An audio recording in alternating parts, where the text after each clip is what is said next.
जो relief commissioner की कुर्सी होती है ना, उन्होंने खुद ही वो डिसएम्पावर किया है। ऑनरेबल होम मिनिस्टर आए हैं, वो हमारी आशा है कि वो कश्मीरी पंडितों का भी दुख दर्द समझे। लगता है कि जो चीफ सेक्रेटरी ने कोई आदेश दिया है कि जो हमारे पीएम पैकेज के एम्प्लॉइज हैं उनको वो बेनिफिट्स दिए जाएं जो सर्विस में मिलने चाहिए। एनसी आज है, अगली बार पीडीपी होगी, ये उम्मीद है आपको? बिल्कुल 110%। पिछले 2016 से लेकर आज तक कश्मीरी पंडित उसी पे है। 108 रुपया है पर डे। एक सरकार भी थी पीडीपी की, लेकिन पीडीपी के दौरान ट्रांसफर पॉलिसी नहीं लगता कि नहीं हुई, क्योंकि मैं भी फील्ड में था, मैं भी देखता था कि पीडीपी सरकार ने कश्मीरी पंडितों का उतना काम नहीं किया जितना मुफ्ती साहब करते थे। मैं भी कश्मीरी पंडित हूँ, मैंने भी फॉर्म भरा। क्या लगता है इस फॉर्म के बाद हमारे माइग्रेशन पर कोई इफेक्ट पड़ सकता है? जैसे हमें नॉन कैम्प की बात की, नॉन कैम्प में डिफरेंस लोग किराए पे भी रहते हैं, तो वो भी चाहते हैं कि हमें आश्वासन मिले गवर्नमेंट की तरफ से, लेकिन सरकार ने उस तरफ कोई गौर नहीं किया। क्या लगता है कि नॉन कैम्प के लिए भी गवर्नमेंट को सोचना चाहिए? नमस्कार, आदाब, सत श्री अकाल। मैं आर के कौल, जन्नत कश्मीर चैनल में आपका स्वागत है। आज का मुद्दा है ये बहुत ही इम्पोर्टेंट मुद्दा है। हमारे जम्मू कश्मीर में इस समय अमित शाह जी जो होम मिनिस्टर ऑफ इंडिया है, उनका दौरा चल रहा है 3 दिन का। इस समय मेरे साथ सुनील भट्ट जी हैं जो पीडीपी के प्रेसिडेंट हैं माइग्रेंट विंग के। आपका सर स्वागत है हमारे चैनल में। धन्यवाद। मैंने जो सवाल में ही बोला कि हमारे अमित शाह जी जो होम मिनिस्टर ऑफ इंडिया है, उनका 3 दिन का जो दौरा है जम्मू कश्मीर का, किस तरह से इस दौरे को आप देख रहे हैं? क्योंकि कश्मीरी पंडितों की बहुत आशाएं जुड़ी हुई हैं अमित शाह से। इलेक्शन के बाद ऑनरेबल होम मिनिस्टर का ये दौरा जम्मू कश्मीर के लिए अच्छा है, क्योंकि सिक्योरिटी का भी कंसर्न है, यहाँ बड़े भी इशू हैं, और कश्मीरी पंडितों का जो एक अंदर आस है जो होम मिनिस्टर पे लगी है, क्योंकि आपको पता होगा इलेक्शन में honourable prime minister of India ने बोला था कि आपका जो कश्मीरी पंडितों का रिलीफ असिस्टेंट है वो इलेक्शन के बाद पढ़ाएंगे जी। उसके बाद 6-7 महीने हुए, अभी तक तो कुछ ऐसा हुआ नहीं। लेकिन अब ऑनरेबल होम मिनिस्टर आए हैं, वो हमारी आशा है कि वो कश्मीरी पंडितों का भी दुख दर्द समझे और उनको सबसे पहले, क्योंकि आप देख लीजिए हर साल इंक्रीमेंट होती है, डीए बढ़ता है, सेंट्रल गवर्नमेंट हो, स्टेट गवर्नमेंट हो, लेकिन पिछले 2016 से लेकर आज तक कश्मीरी पंडित उसी पे है। 108 रुपया है पर डे एक बंदे का। उस पर वो क्या क्या करेगा, पढ़ाएगा, बीमारी में लगाएगा, बुजुर्ग घर में माँ बाप है। इसलिए हमारी और हमारे कश्मीरी समाज की ये रिक्वेस्ट है कि उस पर ध्यान दे और जल्द से जल्द इसका इंक्रीमेंट करे। जिस तरह से आपने इंक्रीमेंट की बात की, उस समय 9 साल की बात, 9 साल का गैप होता है, 2016 और 2025 का 9 साल का गैप होता है। उस समय हमारे जो राजनाथ सिंह जी थे जो होम मिनिस्टर ऑफ इंडिया थे, उन्होंने कश्मीरी पंडितों की जो पीड़ा थी समझी थी, उन्होंने वो इंक्रीज किया था। उम्मीद वही आती है कि अमित शाह जी ने अभी तक कश्मीरी पंडितों की वो जो बात है उसको नजरअंदाज किया है। क्या लगता है कि इस दौरे में आपको उम्मीद लग रही है कि कश्मीरी पंडितों की कोई बात उठ सकती है? उम्मीद पे दुनिया कायम है, हमें भी उम्मीद है, क्योंकि हम सताए हुए लोग हैं, पिछले 35 साल से सताए हुए लोग हैं। कश्मीरी पंडितों को आज भी हर बारी नया फार्म, नई फॉर्मेलिटी, नई चीजें, ये ले आओ वो ले आओ। और अगर ये अमित शाह जी ये जानते हैं कि इन पे क्या बीती है पिछले 35 साल से, और आज भी ये देखें कि कश्मीरी पंडित जो वहां वेल सेटल था वो अब आहिस्ता आहिस्ता डिग्रेड हो रहा है, उसकी इनकम कम होती गई है, क्योंकि एम्प्लॉयमेंट का कहीं जिक्र नहीं है। और पढ़ाने लिखाने के लिए वो माँ बाप कैसे करते हैं, पैसा इन 13,000 में कैसे बनाते हैं, ये सबको सोचना चाहिए। और मुझे उम्मीद है कि ऑनरेबल होम मिनिस्टर जल्द से जल्द इस पर गौर करें। अब डिपार्टमेंट की बात की जाए, रिलीफ डिपार्टमेंट की बात है। डिपार्टमेंट इस समय जो नफसा फार्म की बात चल रही है, उसमें आपने भी फार्म भरा होगा, मैं भी कश्मीरी पंडित हूँ, मैंने भी फार्म भरा। क्या लगता है इस फॉर्म के बाद हमारे माइग्रेशन पर कोई इफेक्ट पड़ सकता है? नहीं, as per relief commissioner of Kashmiri migrants are concerned, उसके वर्ड्स तो यही हैं कि इस पे ना ही माइग्रेशन पे और ना ही आपके रिलीफ या राशन पे कोई असर पड़े जी। और दूसरा, उसने जो नोटिफिकेशन निकाली, आप अगर देखोगे उस पे, तो उसमें लिखा है कि ये it is not compulsory for all the Kashmiri pandits. अब क्या है कि ये जो सेंटर स्कीमें पॉलिसियां आती हैं, जी, उसमें एक राशन कार्ड एक अहम सबूत होता है, प्रूफ होता है। रोल होता है, हाँ। उसमें क्या है, उनका हमारा जो है वो कैटेगरीज नहीं था, जी, इसलिए हमारा जो भी सोशल वेलफेयर डिपार्टमेंट, कोई भी डिपार्टमेंट हो, हमारा कैंसिल हो जाता है। अब नफ्सा फार्म से ये होगा कि जो हमारे कश्मीरी पंडित उस लाइन से नीचे आएंगे, बिल्कुल, उनको वो बच्चों को बेनिफिट मिलेगा।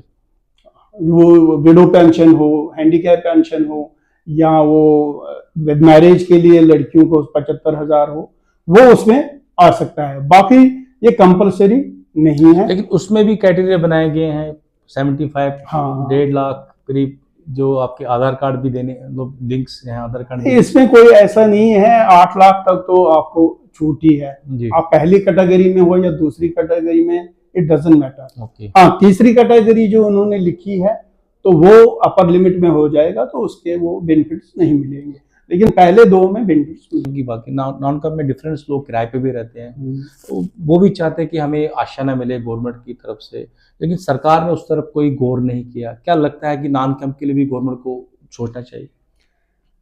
ये आपका ये जो इशू आपने उठाया है, ये बहुत पहले का इशू है, क्योंकि कैंप से नॉन कैंप 3 गुना ज्यादा लोग हैं, और जिन अफोर्ड नहीं कर सकते किराया देने के लिए, और उनको हाउस जो ऑनर होता है वो साल के बाद 2 साल के बाद बोलो चलो जी ये छोड़ दो, जी, जी, तो उनको बहुत परेशानी कठिनाई होती। लेकिन पिछले 35 साल से हम इसी बात पे बोल रहे हैं कि जिस तरीके से आप सेंट्रल गवर्नमेंट ये स्पॉन्सर कर ले, लेकिन सेंट्रल गवर्नमेंट ने, मनमोहन सिंह जी ने जगती के बाद कहीं ऐसा नहीं हुआ कि प्रपोजल है कहीं बनाना है। फिर मुझे लगता ही नहीं है ऐसा कुछ प्रपोजल है। वो है कि पुरखो कैंप जो था हमारे पास, उधर के लिए सरकार ने पैसा रखा था कि उधर कैंप फिर नए सिरे से क्वार्टर बनाए जाएंगे, लेकिन अभी तक सरकार ने उस तरफ कदम नहीं लिया। अब जो नए कमिश्नर साहब हैं, उम्मीदें लगी हैं कश्मीरी पंडित, क्योंकि कश्मीरी पंडित देखिए परेशान भी तो है, ये हम भी जानते हैं, क्योंकि हम फील्ड में घूमते हैं, हम डिफरेंट लोगों से मिलते हैं, लोगों के काम नहीं हो रहे हैं। क्या लगता है कि जो उन्होंने ऑनलाइन का जो बेस रखा हुआ है वो स्लो चल रहा है बहुत? एक्चुअली क्या है, पिछले अगर आप ला लो 5-6 साल से जो रिलीफ कमिश्नर की कुर्सी होती है ना, उन्होंने खुद ही वो डिसएम्पावर किया है, मतलब शाखाएं बनाए। आप देखो कश्मीरी पंडितों का हर कोई चीज रिलीफ कमिश्नर एक नोडल अफसर हुआ करता था between Indian government and Kashmiri migrants. लेकिन आप पिछले 4-5 साल से देखिए, R&D अपना देख रहा है, बिजली अपना देख रहा है, ये इसके पास अब कुछ नहीं रहा। ये सिर्फ यही, इसीलिए हमें कश्मीरी पंडितों को ये फार्म पे फार्म भरने, बाकी उसका रोल रहा नहीं है कि कश्मीरी पंडितों को कोई बेनिफिट मिले। जैसे ये है, आपने जो सही मुद्दा उठाया कि इनको रिहैबिलिटेट करना है। बिल्कुल, चलो जब तक कश्मीर नहीं जाएंगे तब तक जम्मू में रह रहे हैं, इनको फैसिलिटेट किया जाए। आप देखिए जगती जाइए, आप वहां देखिए हालत क्या है, टपक रहा है उनका पानी। 100 बार हमने कंप्लेंट की, हाँ जी इस बार होगा, इस बार होगा, नहीं पैसा आ रहा है और नहीं रिनोवेशन चल रही है। आपने पुरखू की बात की है, कब का पैसा है ये 1500 कुछ करोड़ का, कहाँ गया? अगर है तो लगाइए ना, पुरखू में बनाइए, कश्मीरी पंडित जो नाम कैंप में है उनको बसाइए उधर, ताकि वो भी थोड़ा सा सेटिस्फाई हो जाए कि कुछ ना कुछ गवर्नमेंट ऑफ इंडिया कर रही है, क्योंकि ये स्टेट के अंडर नहीं है, सेंटर के अंडर है। अभी पीछे ही हमारे चैनल में एक प्रोग्राम हमने चलाया, तो माननीय हमारे गवर्नर जम्मू कश्मीर ने उस प्रोग्राम के तहत एक बात की। बट सभा कश्मीर में एक प्रोग्राम था नवरे का, तो कश्मीरी समाज की जो बात उन्होंने समझी, उन्होंने उनको एक आदेश दिया कि जो हमारे PM पैकेज के एम्प्लॉइज हैं उनको वो बेनिफिट्स दिए जाएं जो सर्विस में मिलने चाहिए सबको। तो क्या लगता है कि ये प्लस पॉइंट माननीय गवर्नर साहब का है? बिल्कुल है। अगर ऐसा कुछ हो जाएगा कि हम एट पार सबको ले जाएं विद PM पैकेज एम्प्लॉइज, तो बहुत बढ़िया बात है। लेकिन मुझे लगता नहीं है, ये कथनी और करनी में बहुत फर्क है। अगर होगा तो हम उसका वेलकम करेंगे। जो माननीय मनोज सिन्हा जी हैं, इन्होंने वो काम, देखिए मैं तो ये प्लेटफॉर्म में बोल रहा हूँ आपको कि इन्होंने वो काम किए जो अभी तक सरकार ने नहीं किया, क्योंकि उमर साहब की सरकार पहले भी थी जब पीएम पैकेज लगा था, तो उस समय एक बॉन्ड दिया गया था कश्मीरी पंडितों को कि आपने कश्मीर जाना है और अपनी डिस्ट्रिक्ट में आपने पोस्ट अपनी संभाली। लेकिन माननीय गवर्नर साहब ने उस पैटर्न को चेंज करके ट्रांसफर पॉलिसी को लाया, प्रमोशन पॉलिसी को लाया। ये प्लस पॉइंट लगता है कि जो सरकार ने किया। क्या लगता है इस चीज़ को आप प्लस पॉइंट समझते हैं? Transfer policy with in Kashmir लाया, जम्मू नहीं आ सकते, विद इन कश्मीर लाया है। अगर कोई कुपवाड़ा में है, अनंतनाग में जाना चाहिए वो है, लेकिन वो बंदा श्रीनगर से इधर आए, जम्मू आए, कठुआ जाए, सांबा जाए, राजौरी पुंछ जाए, ऐसा कुछ नहीं है। लेकिन हाँ, तो रोहित भट्ट की ईद हो गए थे, उसके बाद ही शायद गवर्नमेंट ऑफ इंडिया और माननीय गवर्नर की आंखें खुली और उन्होंने फिर प्रमोशनें जो बंद थी वो खोल दी। और बड़ी सी स्लैब्स है, मैं अभी मेरे पास एक डेपुटेशन आई थी, वो है जो ये एक्साइज इंस्पेक्टर लगे हैं, वो ग्रेड 5 में है, जबकि कंपाइलर कंप्यूटर में फाइनेंस डिपार्टमेंट में वो ग्रेड 4 में है। अगर वो 4 में, वो 5 में है, 1 साल से वो लड़ रहे हैं, वो हुआ नहीं है अभी तक। मतलब ऐसा क्यों? हमें एट पार होने पीएम पैकेज के एम्प्लॉइज और आम जम्मू कश्मीर के एक है, बैलेंस होना चाहिए। कि आप अध्यक्ष हैं माइग्रेंट विंग के, सरकार भी थी पीडीपी की, लेकिन पीडीपी के दौरान ट्रांसफर पॉलिसी नहीं लगता कि नहीं हुई, क्योंकि मैं भी फील्ड में था, मैं भी देख रहा था कि पीडीपी सरकार ने कश्मीरी पंडितों का उतना काम नहीं किया जितना मुफ्ती साहब करते थे। नहीं, ऐसी बात नहीं है, उन्होंने भी अपने काम किए, जितना हमें टाइम ही कम मिला। हमारे मुफ्ती साहब को 1 साल और 2 साल महबूबा जी को हुए, लेकिन जितना भी हो सके हमने काम किया। ट्रांसफ़र भी किए हैं, लेकिन इतने लार्ज स्केल पे नहीं किए, कम कम किए, क्योंकि उस टाइम बहरान वानी को मारा गया तो फिर भी हुए, पथराव शथराव हुआ। लेकिन उस टाइम भी जब कश्मीरी पंडित सिक्योर नहीं थे, वो जम्मू आ गए और उनको तब तक सैलरी मिली, कोई उसमें रुकावट नहीं।